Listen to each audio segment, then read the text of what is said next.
लोकसभेत राज्यात जोरदार कमबॅक केल्यानंतर विधानसभेसाठी काँग्रेसने बांधणी सुरू केली आहे। त्यासाठी राज्यातील 288 मतदारसंघात चाचपणी सुरू केली आहे। सांगली जिल्ह्यातील 8ही विधानसभा मतदारसंघातून इच्छुक असलेल्या उमेदवारांचे अर्ज मागवले, त्यामुळे जिल्ह्यातील काँग्रेसचे इच्छुक आता तयारीसाठी लागणार आहेत। राज्यातील लोकसभेच्या निवडणुकीत काँग्रेसला चांगलं यश मिळालं, त्यामुळे काँग्रेसने राज्यातील 288 विधानसभा मतदारसंघातील इच्छुकांकडून अर्ज मागवले आहेत।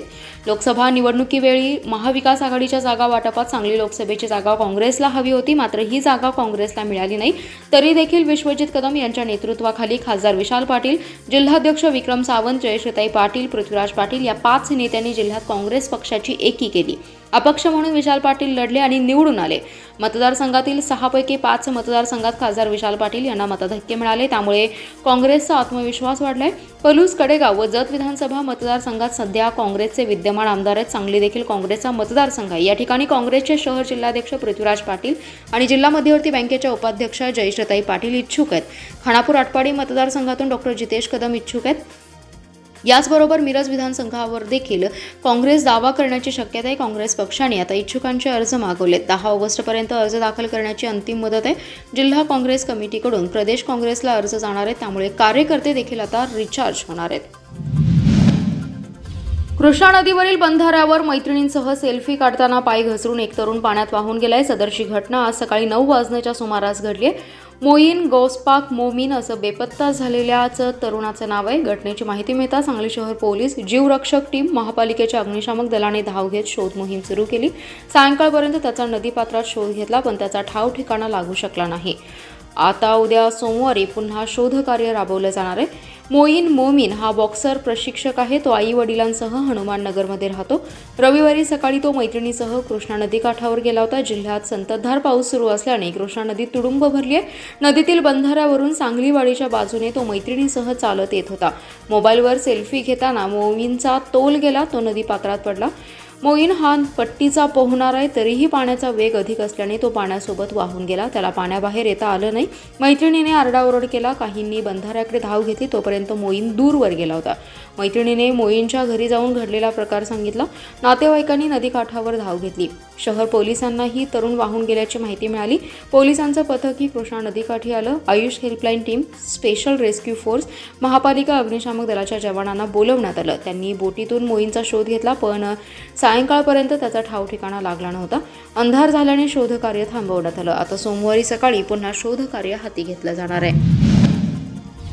आम्ही काम करणारे कार्यकर्ते आहोत। आम्हाला कुणाच्या अडवाअडवी, जिरवाजिरवी या भानगडीत इंटरेस्ट नाही। आमचे राजकारण पूर्णपणे वेगळे आहे। पूर्वी निळू फुले यांच्या पिक्चरमध्ये जे होतं ते राजकारण खानापूर तालुक्यामध्ये जास्त चालतं, पण आम्हाला त्याचं काही देणं घेणं नाही। खानापूर मतदारसंघात आम्हाला विकासाचं राजकारण करायचं, त्यासाठी तुम्ही आम्हाला साथ द्या, अशी भावनिक साथ आमदार गोपीचंद पडळकर यांनी घातली आहे। भाळवणी येथील प्राचीनकालीन कपिलेश्वर मंदिराला आमदार गोपीचंद पडळकर आणि माजी समाज कल्याण सभापती ब्रह्मानंद पडळकर यांनी भेट दिली।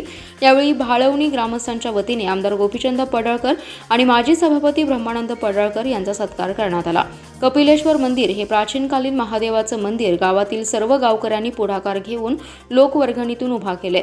अजूनही या मंदिराला विकास कामांसाठी कोट्यवधी रुपयांच्या निधीची आवश्यकता आहे। अनेक लोकप्रतिनिधींनी या मंदिराला भेट दिली होती, परंतु एकाही लोकप्रतिनिधीने या मंदिराच्या विकासासाठी 1 रुपयाचा दमडीचाही निधी दिला नव्हता। परंतु आमदार गोपीचंद पडळकर यांनी पहिल्याच भेटीत 20 लाख रुपयांचा निधी घोषित केला आणि लवकरात लवकर निधी मंजूर करून काम चालू करण्याची ग्वाही दिली।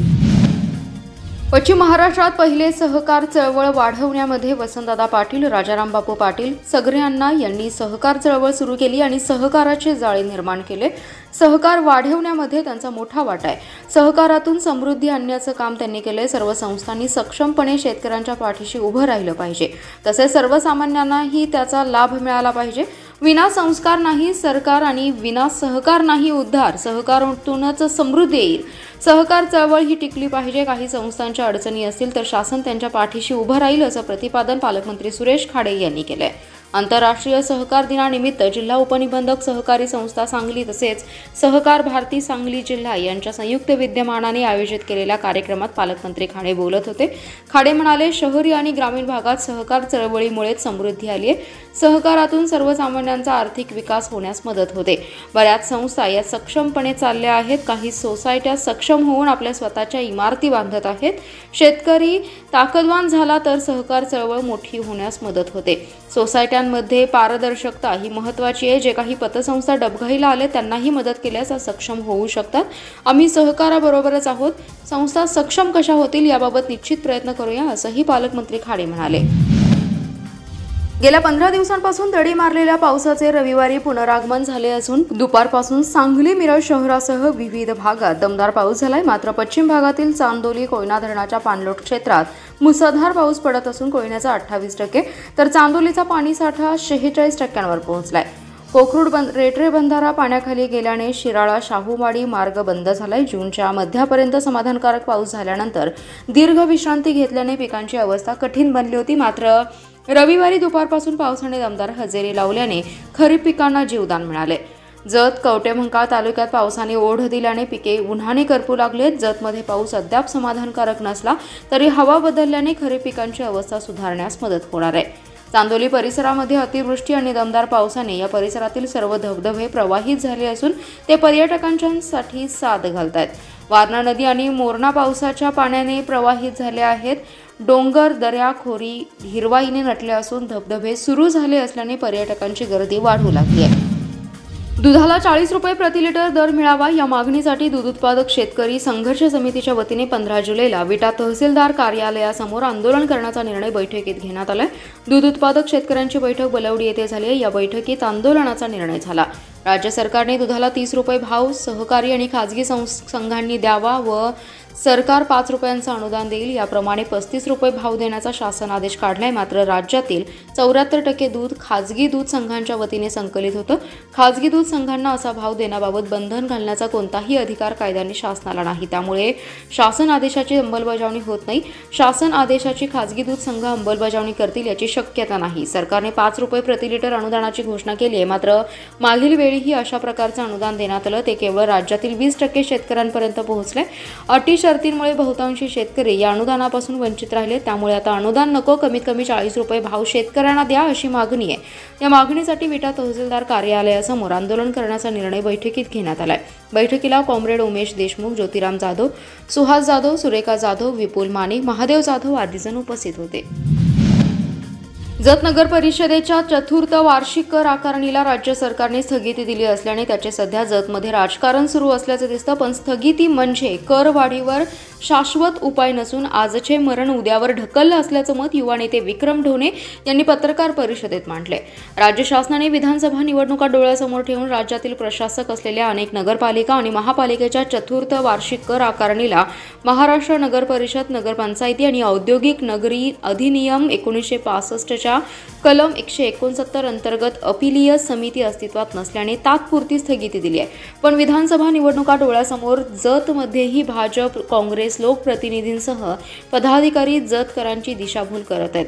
जत नगर परिषदेच्या वाढीव कर आकारणी स्थगिती मिळवली असल्याचं सांगत भाजप लोकप्रतिनिधींसह पदाधिकारी जत करांची दिशाभूल करत आहेत. तर दुसरीकडे काँग्रेस लोकप्रतिनिधींसह पदाधिकारी कर वाढीला स्थगिती नको तर कर वाढच रद्द करा म्हणून जत करांची सहानुभूती मिळवण्याचा केविलवाणा प्रयत्न करतायत. कर वाढ ही रद्द होणार नाही. त्यामुळे जतकरांनी या लोकप्रतिनिधी आणि पदाधिकाऱ्यांच्या दिशाभूलीला बळी पडू नये असे आवाहन विक्रम ढोणे यांनी केलंय. संजयनगर परिसरातील दुधाळ शाळेजवळ एका घरात अज्ञात तिघांनी घुसून घरातील व्यक्तींच्या डोळ्यात चटणी टाकून गळ्याला चाकू लावत सोन्या चांदीच्या दागिन्यांसह 1.25 लाखांचा मुद्देमाल लुटल्याची धक्कादायक घटना घडली आहे. सदर लुटीची घटना ही शुक्रवारी रात्री 11:30 वाजण्याच्या सुमारास घडली. या प्रकरणी संगीता राजेंद्र ठोंबरे यांनी संजयनगर पोलीस ठाण्यात फिर्याद दिली आहे. संगीता ठोंबरे या शुक्रवारी रात्री 11 वाजण्याच्या सुमारास जेवण करून घरात बसल्या होत्या. यावेळी 11:30 वाजण्याच्या सुमारास अज्ञात तिघे चोरटे त्यांच्या घरात घुसले. त्यांचे पती राजेंद्र ठोंबरे यांच्या डोळ्यात चटणी टाकून त्यांना जखमी केलं. यानंतर संगीता यांच्या पोटाला आणि गळ्याला विळा लावून त्यांच्या गळ्यातील बोरमाळ, कानातील कर्णफुले काढून घेतली. तसेच घरातील डब्यात ठेवलेले गंठण घेतलं. यानंतर घरात असलेले 2 मोबाईल घेऊन तिघा चोरट्यांनी पलायन केलं. घडलेल्या या घटनेनंतर संगीता ठोंबरे यांनी मध्यरात्री संजयनगर पोलीस ठाण्यात धाव घेत फिर्याद दाखल केली. घटनेचं गांभीर्य ओळखून शहर विभागाचे उपअधीक्षक अण्णासाहेब जाधव, पोलीस निरीक्षक राजेश रामाघरे यांनी तातडीने घटनास्थळी भेट देऊन पाहणी केली. संशयितांच्या शोधासाठी तातडीने पथके रवाना केली आहेत.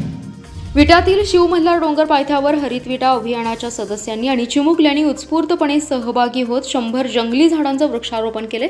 यावेळी 40 सदस्य आणि लहानगे उपस्थित होते। उपस्थित सर्व सदस्य आणि लहानग्यांनी या झाडांचं पालन पोषण करून वाढवायची जबाबदारी घेतली आहे।